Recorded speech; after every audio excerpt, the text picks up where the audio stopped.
ওলে বাবা। ও আয়ুষ, কেমন আছো বলো? হ্যাঁ ও আয়ুষ, আয়ুষ, ও আয়ুষ কেমন আছো? ওরে বাবা, এত আত্মীয়। হ্যাঁ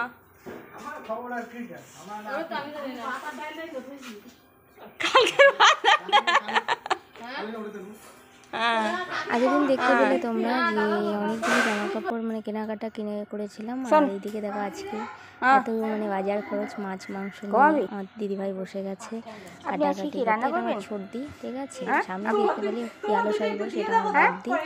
তো আজকে এসেছিল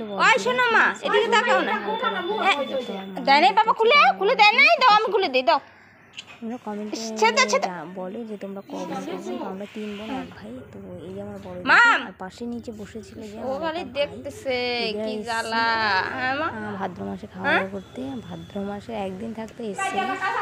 আর এদিকে দেখো আমি পাঁপড় ভাজছিলাম, ঠিক আছে? একটু একটু কাজ করি, পুরো করি না, একটু একটু করে থাকি, ঠিক আছে? এখানে পাঁপড় ভেজে যাচ্ছিলাম। আর আমার মা এত পাঁপড়গুলো ভেজে ফেলেছিলাম দেখে মা একটু মানে এসে করছিল। আর এদিকে পাশে দিদি দাঁড়িয়ে রয়েছে, এটা সর্দি দেখতে পেলে ঘর দেখে।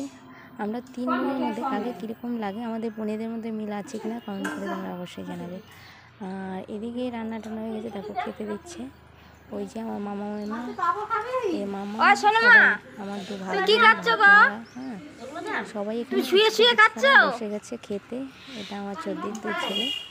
তো চলো, এই যে ওরা বাড়ি চলে গেলে, কেমন লাগছে ব্লগটা অবশ্যই জানাবে। কিছু না, এমনি এমনি